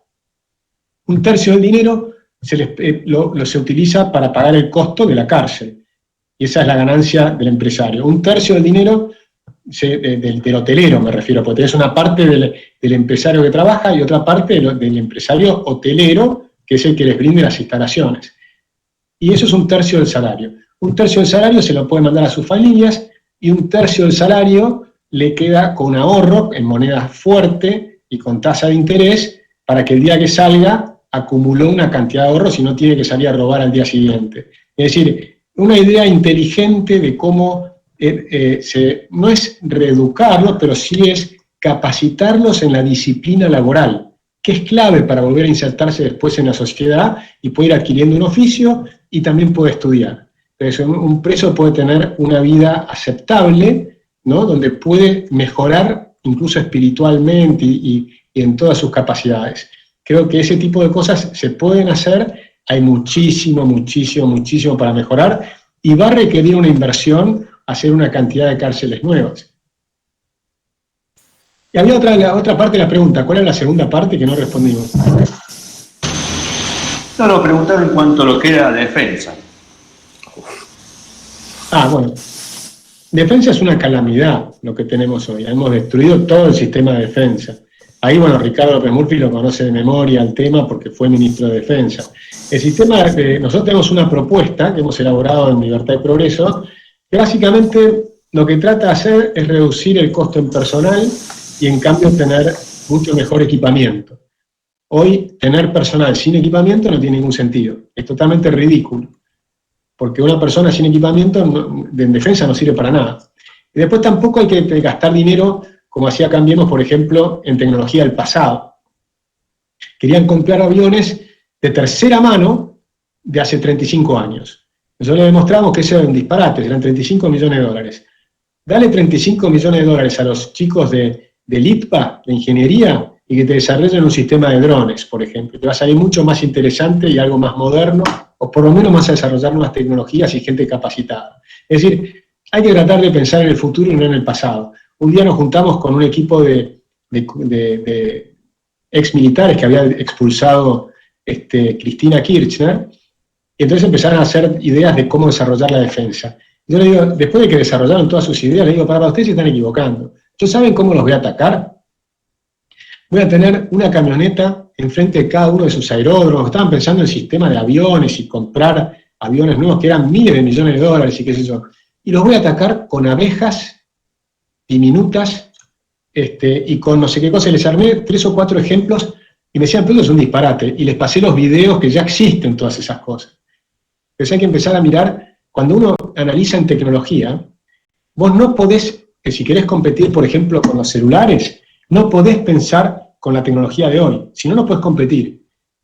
Para poder competir con un celular nuevo, tenés que pensar ¿cuál va a ser la capacidad de las computadoras dentro de 5 años? Y con ese nivel de capacidad de computación que suponés que vas a tener dentro de 5 años, que va a ser 2 elevado al cuadrado, o sea, va a ser por lo menos 4 veces más rápidas que hoy. Bueno, ese nivel y eso en todas las tecnologías, en robótica, en nanotecnología y en todo lo demás, con ese tipo de pensamiento de un crecimiento exponencial de la tecnología, tenés que pensar las nuevas Fuerzas Armadas, que probablemente hay que dejar de separarlas en ejército, marina, ¿no? Y fuerza aérea, sino que tiene que ser un combo unificado. No tiene sentido eso de dividirlo en 3. Hay una cantidad de cosas del comando moderno que se pueden utilizar, porque estos son herencias del pasado. Y ahora estamos tan mal que podemos pensarla diferente. Y las tengo que pensar diferente, y yo les digo a los militares y demás, miren películas de ciencia ficción. ¿Sí? Porque ahí es donde van a poder pensar cómo son las guerras del futuro. Imagínense un chico desde su casa con una computadora que va a estar, y un chico me refiero porque los de 18 años les pasan el trapo a los de 26, ¿ok? Y ni que hablar a los pilotos de 35. Y ese chico de 16, 18, 20 años va a estar con su computadora manejando una flota de, por ejemplo, 10.000 drones que son avispas chiquititas, ¿ok? Y con eso te van a atacar. Entonces hay que tener una idea de la guerra cibernética, hay que tener una idea de la guerra, bueno, todo lo que estábamos hablando en aquella época hubiese venido bárbaro para lo que pasó ahora con el coronavirus, porque una de las cosas que analizábamos era la guerra bacteriológica. Y todo lo que pensás para la guerra bacteriológica hubiera sido útil para pensar esto en lugar de hacer esta cuarentena cavernícola. Así que, bueno, hay un montón de temas, no quiero monopolizarlo. Agus, te paso la palabra. No, comento sin ser un especialista ni mucho menos. Este año hay un video en el canal de Fundación Liberar de una charla que da sobre defensa nacional Jorge García Mantel, un coronel retirado del ejército argentino, una de las personas más formadas que tenemos en la República y en Latinoamérica al respecto. Era uno de los coroneles que trabajaba con nosotros cuando hicimos ese trabajo. Exactamente, y también está en UCEMA, en el laboratorio de defensa, una persona sumamente preparada. Invito a todos a los que les interese el tema a verlo, porque hay algunos preconceptos que tenemos sobre el tema que te los rompen en 2 minutos, tomando todo lo que Agustín dice de la guerra cibernética y demás.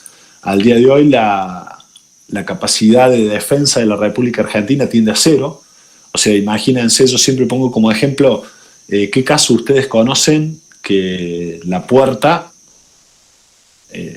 no sea un sistema de valor, ¿no? Yo siempre digo, vayan a los barrios más humildes, que es donde más se sufre la inseguridad, y vean que la puerta es la puerta, ¿no? O sea, doble reja, chapa, doble cerradura, traba por dentro y demás.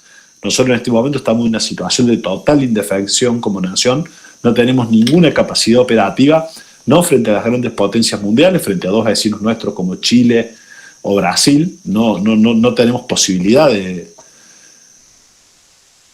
ejercer nuestro derecho de defensa, no tenemos el instrumento. Argentina es un país sin hipótesis de conflicto, lo cual es una locura, es como vivir confiando en la buena voluntad de las personas, y yo doy por sentada la buena voluntad de las personas, igual que Vélez Sarsfield, ¿no? Pero por las dudas, repito, soy instructor de tiro y en mi casa tengo armas. O sea, sé que me pueden entrar a robar y me preparo para defender mi casa. Creo que como nación deberíamos hacer lo mismo.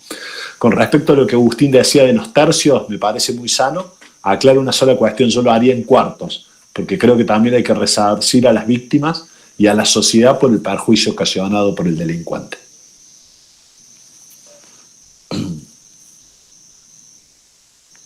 Perfecto.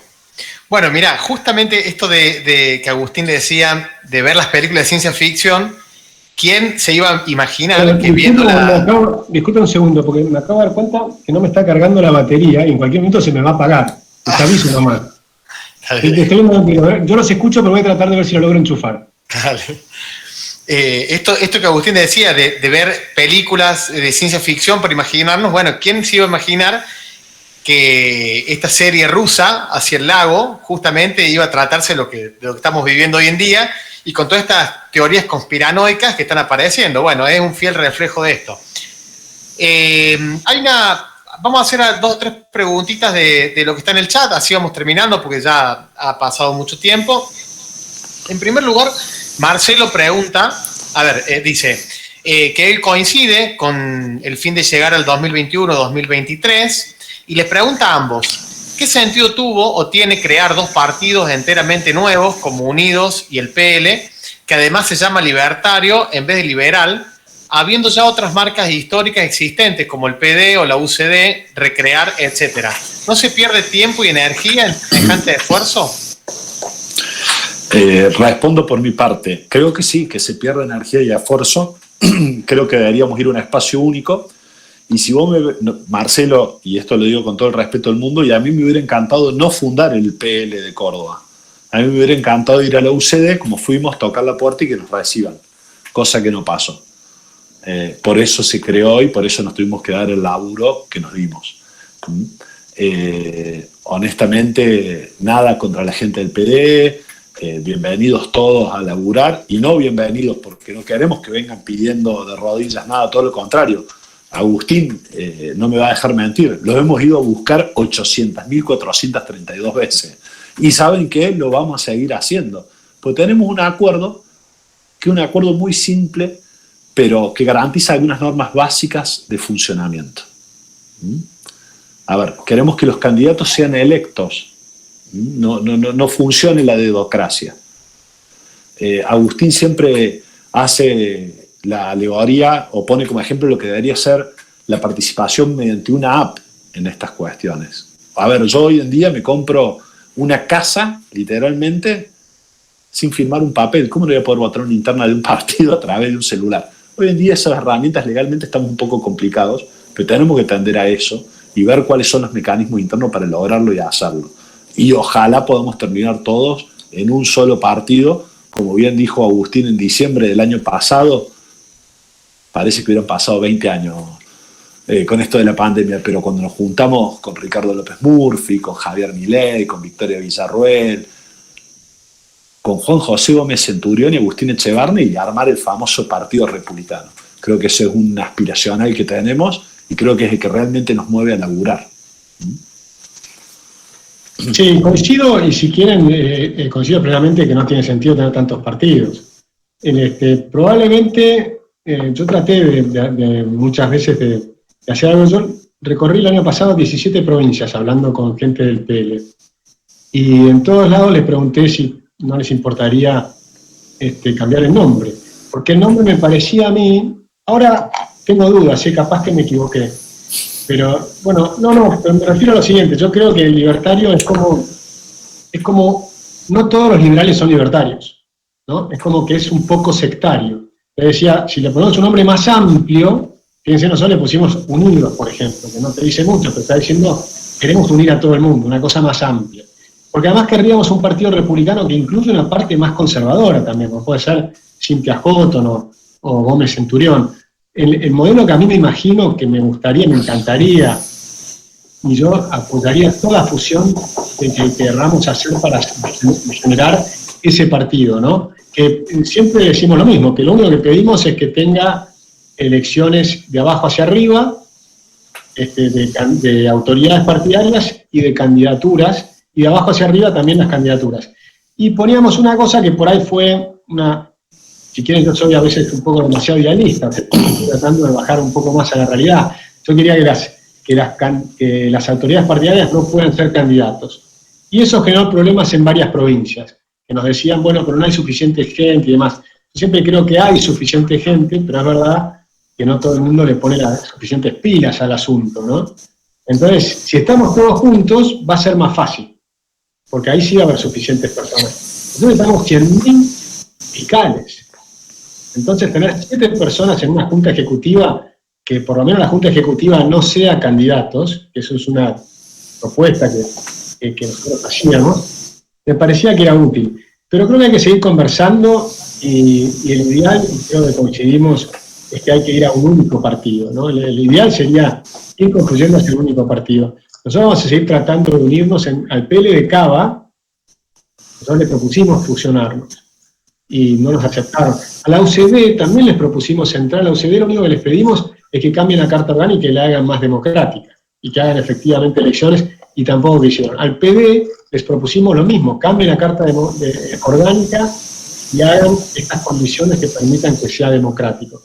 Ahora debo reconocer que no pensamos que íbamos a tener la pandemia, que nos complicó muchísimo el armado del partido, y que además hay muchas trabas, y hay muchos juegos sucios, que yo no sé quién fue lo que lo puso, pero hay gente que te ponen topos, ¿no? Te genera una cantidad de problemas que es impresionante. No les puedo explicar la cantidad de unidos que han aparecido, hechos por gente cercana a Cambiemos y demás en las provincias.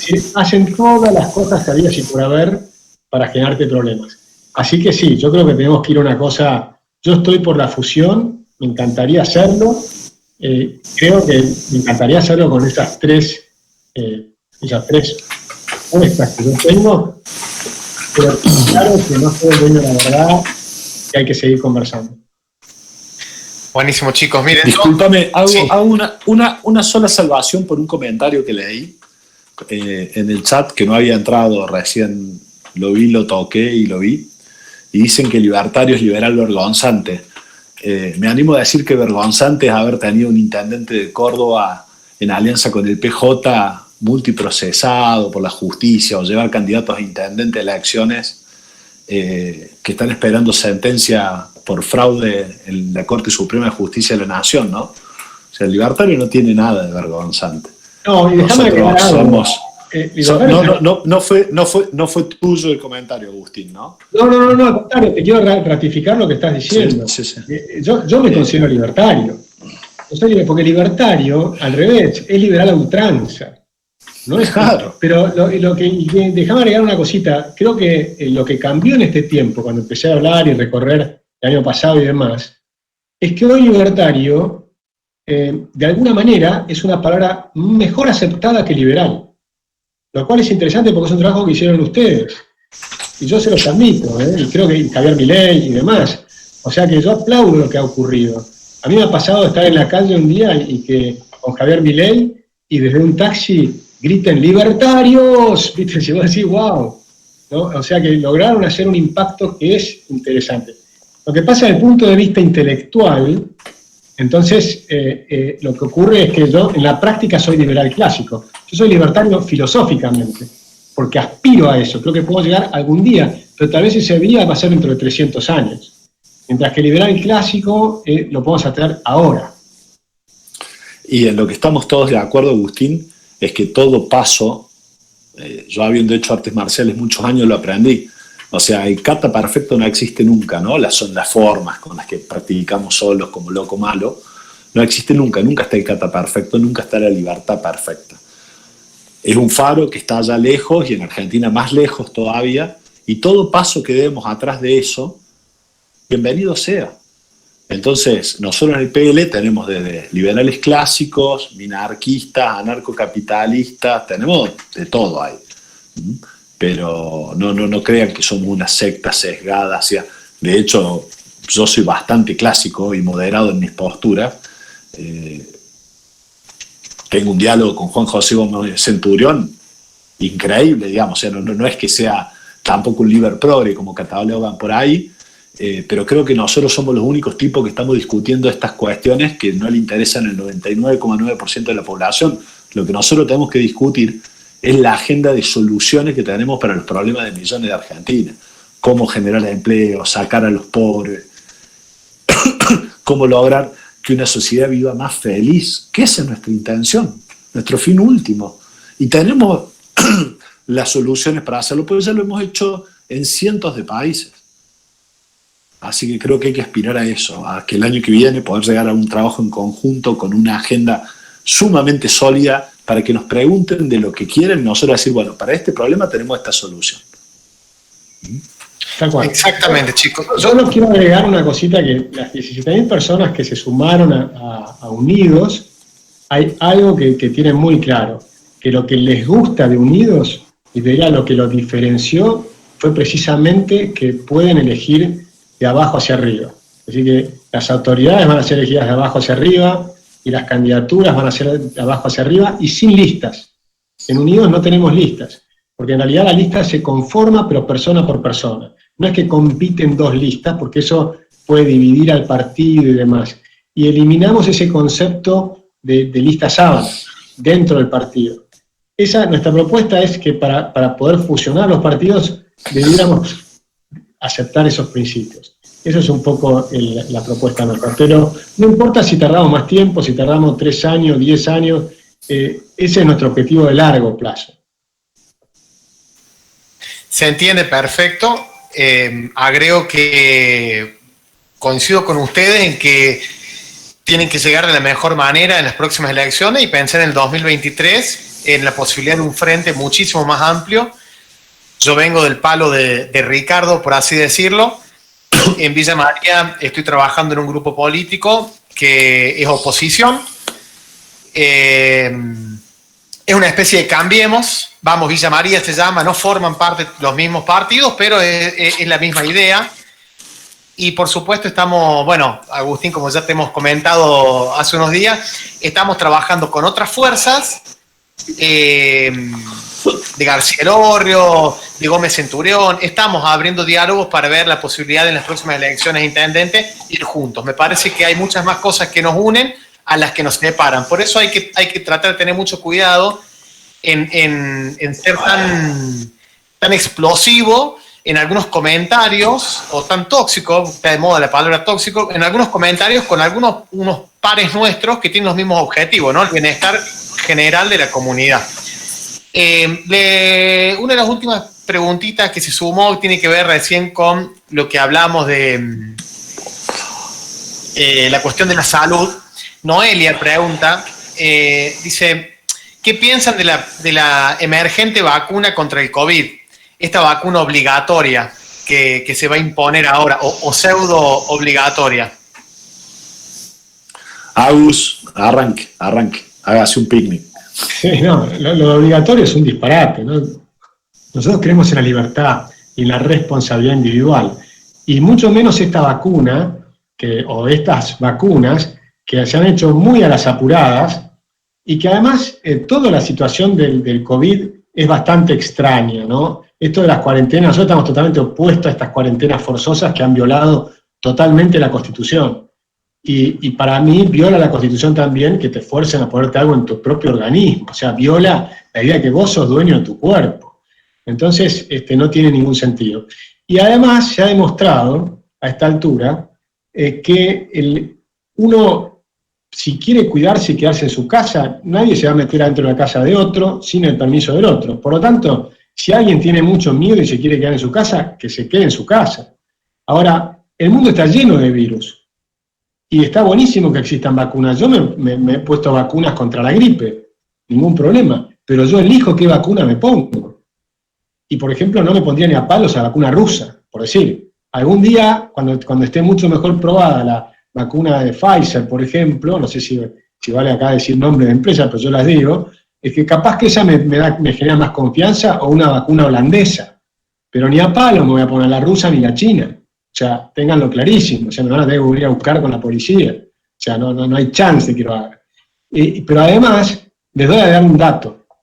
Suecia, sin cuarentena, sin cerrar las clases, hoy tiene mucho menos muertos por millón de habitantes que Argentina, pero además, si comparás contra los años anteriores, Suecia, en la cantidad de muertos totales del año 2020, es la misma que la cantidad de muertes totales por millón de habitantes del 2014 hasta el 2018. En 2019 bajó un poquito esa cantidad, a un poco menos o cerca de 14.000, y ahora volvió al promedio. No pasó nada, es todo un verso de los medios. O sea, no es que no hay un virus, hay un virus, como todos los años hay virus, como todos los años hay influenza, y cada tantos años hay picos de virus más fuertes, como fue el SARS-1, y este es el SARS-2. O sea, es otro más. Y solamente lo que cambió es que hicieron un marketing impresionante para meter miedo, encerrarnos en las casas, que se denuncien entre los propios habitantes, por ejemplo en España, en Italia, unos contra otros, hicieron una cantidad de barbaridades y de violaciones seriales de los derechos humanos. Y además han generado un daño colateral inmenso. La cantidad de muertos que ha generado esto por la pérdida de las libertades es mucho más grande. Por ejemplo, si uno considera el hambre que aumentó en el mundo, va a ser mucho mayor a cualquier ahorro potencial de la gente que pudiera haber muerto por el COVID-19. Pero además son distintos. Los que mueren de hambre generalmente son niños, y los que mueren del COVID son generalmente viejos. Por lo tanto, esto es un genocidio lo que han hecho. A ver, con el tema de vacunas y su obligatoriedad. No es un tema que tenga cerrado, les aclaro, no lo tengo totalmente definido y no soy especialista en el tema. Habiendo leído mucho y hablando con prestigiosos médicos de acá, de Francia, que los trajimos a la fundación, de Estados Unidos y demás, me he formado una opinión. Creo en las vacunas, creo en la obligatoriedad del sistema de vacunas, porque es la única forma de garantizar que no nos enfermemos, en el sentido de que, por ejemplo, tuvimos algunos rebrotes con el sarampión, justamente porque me armó la cantidad de niños vacunados contra el sarampión en algunos momentos que fueron de mano de las reiteradas crisis que tuvimos en la República Argentina. Como creo que estamos todos de acuerdo que manejamos por la derecha en la Argentina y el Estado nos lo impone y si no lo respetamos nos multa y nos sanciona, creo que también debemos tener un sistema de vacunas obligatorio. Ahora, una vacuna hecha contra reloj, con intereses multimillonarios por atrás, y no estoy en contra de que las farmacéuticas ganen plata, por favor, no desvirtuemos el tema, que no me den ni siquiera la opción de elegir qué vacuna me voy a dar, si la de Pfizer, la rusa. Yo, por ejemplo, tenía muchísima desconfianza de la rusa, me puse a leer al respecto y los rusos tienen una trayectoria muy importante haciendo vacunas. Les aclaro que también se han equivocado en algunas y han matado o dejado discapacitados a cientos de miles de personas, pero tienen una trayectoria y un prestigio ganado, porque eso les ha pasado a otros laboratorios del mundo también.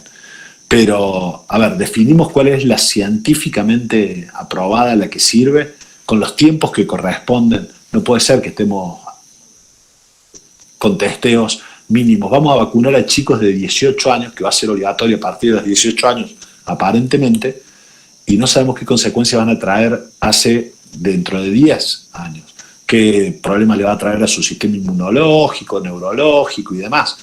Es un tema muy delicado. Mi viejo, que era médico, se murió hace muchos años, mi papá en el 89, pero siempre me decía, Agustín, no dejes que usen en vos drogas que por lo menos no tengan 10 años aprobadas por la FDA. Porque no sabemos cuáles van a ser las consecuencias que van a tener. Yo, por ejemplo, yo soy categoría 75, ¿no? Yo ni siquiera me puse la triple para que nos exigen para entrar al secundario, porque mi viejo me había hecho poner una vacuna alemana con anterioridad. Menos mal que me la puse, porque ese año cuando yo entré al secundario no hubo vacunación en Argentina, ¿no? Por fruto del problema de la hiperinflación y demás, la gente no nos exigía la vacuna para entrar al secundario. También pagamos esa consecuencia con el sarampión y otras enfermedades afines después. Pero bueno, es mi visión, no es la visión de un especialista, por favor, aclaro. Sí, nosotros les cuento que vamos a sacar un informe, posiblemente a fin de año, sobre el tema del COVID. Así que los que quieran lo van a poder mirar, que son las mejores prácticas en todo el mundo. Por ejemplo, se ha demostrado que los chicos de 18 años, el riesgo que tienen es mínimo. Es absurdo vacunar a chicos de 18 años, totalmente absurdo. La mayor parte de los muertos tienen en promedio 81 años en Europa. Acá la expectativa de vida es menor, por lo tanto también es menor el promedio. Pero en Europa es 81 años. Y además, los muertos contabilizados en Italia y en España, el 96% tiene otra comorbidad grave. Y el 56% tiene 3 comorbidades graves. O sea, estamos hablando que el fallecimiento, el típico es una persona de 81 años, generalmente hombre, hay más hombres que mujeres, y tienen 3 comorbidades, es decir, cáncer, diabetes y EPOC.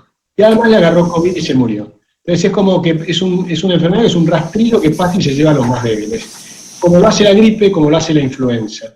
Y por eso cuando comparan contra Suecia, con los países nórdicos, y dicen por qué Suecia tuvo mayor cantidad de muertos este año que los países nórdicos, es porque el año pasado Suecia tuvo muy pocos muertos por influenza y por COVID, y por gripe. Ya hay un informe de Irlanda que hace esa comparación y muestra que los países nórdicos habían tenido más alto, y por eso el rastrillo pasó más fuerte el año pasado en esos países, y este año pasó más fuerte en Suecia.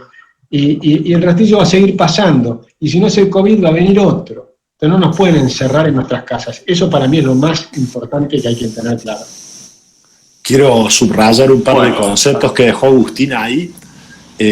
No solo el tema de la violación de nuestras libertades individuales, naturales, que es una barbaridad desde el punto de vista filosófico, sino el dato que no quiero que pase por alto. En el mundo vamos a tener más muertos por el hambre y las consecuencias de la pobreza en el mundo y en Argentina, ¿no?, que por COVID. No nos olvidemos de eso. O sea, si no nos entra por el lado filosófico, que nos entre por el lado de la desnutrición infantil, la malnutrición materna, los suicidios, el crecimiento de la delincuencia, las depresiones, la cantidad de gente. A ver, gente, yo me tengo que sacar un pequeño tumor que me sacó en el brazo. Ya hace 1 mes y medio que me postergan el turno, porque el cirujano que me opera también hace reconstructiva y bueno, se pega ahí en un palo en la moto y se tiene que dedicar a arreglarle la cara al tipo antes que sacarme a mí esto de acá. Y puede usar su quirófano un día a la semana. Una locura. Una locura. Bueno, gente, ya para finalizar, yo primero le agradezco a los dos Agustín. Pido disculpas si quedan algunas preguntas pendientes, pero bueno, a veces el tiempo nos juega en este aspecto, así que posiblemente más adelante vamos a tener un nuevo encuentro. Si no es presencial, será mediante esta modalidad. Así que yo primero le agradezco a ustedes dos, a todos los asistentes. Los invito a que los sigan en sus cuentas, sea en Facebook, Instagram, que son muy interactivos. Y bueno, una vez más, gracias, y estaremos trabajando. Y somos, más allá de miembros de una fundación, dirigentes políticos que tenemos las mismas ideas. Así que bueno, si quieren decir algo más para finalizar, sugerir alguna página, los dejo. Y bueno, de Fundación Vanguardia estamos muy agradecidos. Empiezo a despedirme yo para dejarle el cierre a Agustín Echevarne, agradecerles el tiempo, la disponibilidad de venir, escucharnos, compartir juntos, agradecerte a vos, Tocayo, la verdad que siempre es un placer escucharte y compartir con vos, agradecerle a todos los chicos de Fundación Vanguardia, a Julio, a José, todos, muchísimas gracias, el laburo que están haciendo en Villa María es sumamente importante. Voy a pasar el aviso parroquial. El 29 de noviembre estamos de elecciones en la ciudad de Río Cuarto. Llevamos un candidato de lujo en Río Cuarto. Llevamos al tipo que diseñó e implementó la rebaja del 30% de los impuestos en el año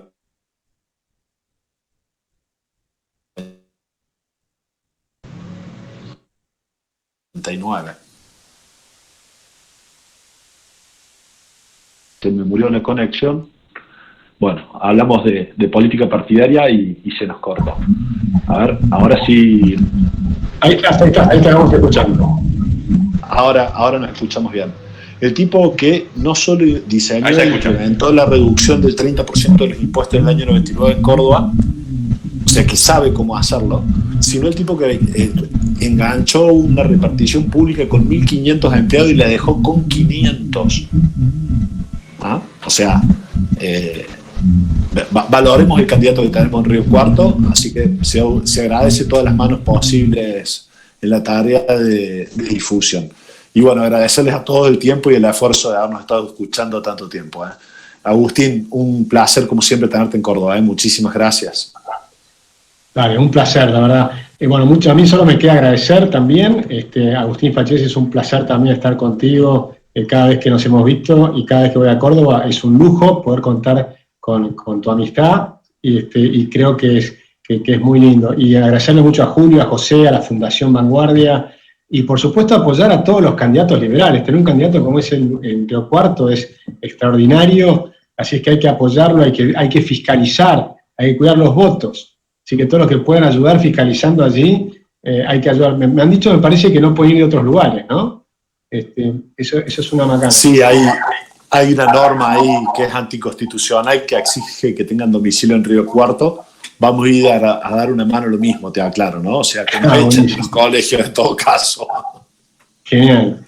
Así que bueno, nada más que eso, muchas gracias a todos, un placer. Creo que tenemos un momento muy lindo por delante en Argentina, es decir, va a ser muy duro, porque el año va a ser horrible, el año que viene también, pero es una oportunidad extraordinaria. Y si de esto sacamos que en Argentina después tenga 20 años de crecimiento, que valga la pena, ¿no? Que valga la pena esta crisis que tenemos, pero para sacar un país distinto, esto va a ser una especie de parto, ¿no? Doloroso, complicado, lo que sea, pero tiene que nacer una Argentina más libre, una Argentina más próspera, y donde la gente tenga miles y miles de oportunidades diferentes. Un gran abrazo a todos y muchas gracias.